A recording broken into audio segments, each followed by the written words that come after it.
There is a place where travelers want to lose themselves.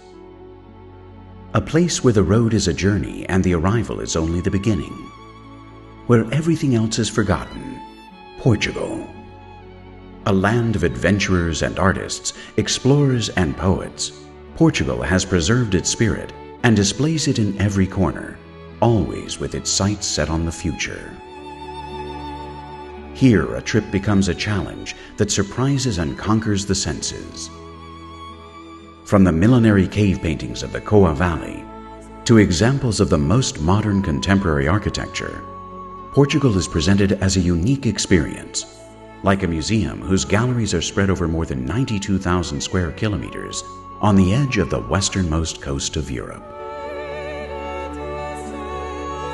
A country that makes contrast a virtue in an endless cascade of sensations, which has by its own right turned itself into an authentic World Heritage Site, whose path has a crossroads in Évora, a tunnel of time where the Romans, Celts, Goths, Lusitanians, Arabs, Jews, and Christians all form part of the Portuguese alchemy, and which have all left their cultural mark.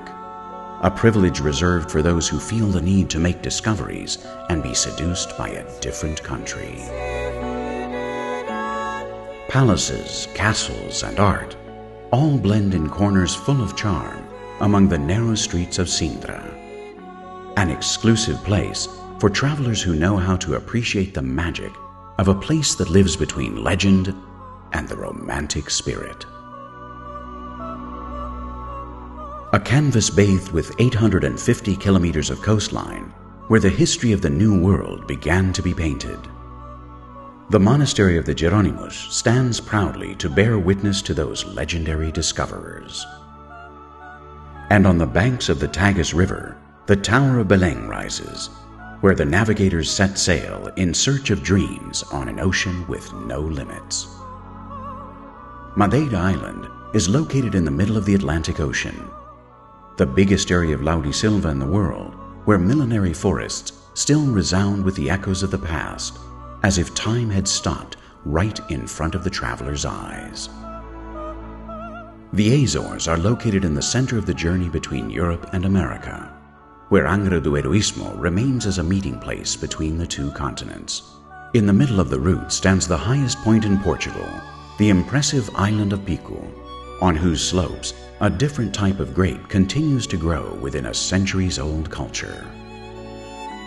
Another restful spot is found in Guimarães, the country's birthplace.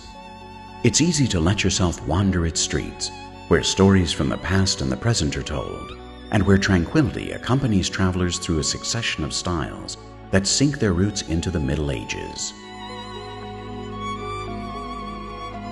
The calm is transformed into a silence that moves among the cloisters of the monasteries of Batalha, Alcobaça, and Tomar, three ecclesiastic artistic treasures with singular styles and unique characters, separated from each other by a distance of 60 kilometers, which form a unique triangle in the world and which are situated less than 1 hour from the capital of Lisbon. This silence becomes a tremor when one walks through the frantic streets of Porto, where each step leads to a new encounter that offers experience that no other place is able to provide. Because progress joins hands with the classic. A city divided by the Douro River, which can be sailed to reach the valleys of a land that offers the best of its fruits and allows us to observe the horizon of an infinite country. A land that never ends and where travelers never get lost, because they always encounter something that makes them feel at home on the edge of the westernmost coast of Europe, Portugal.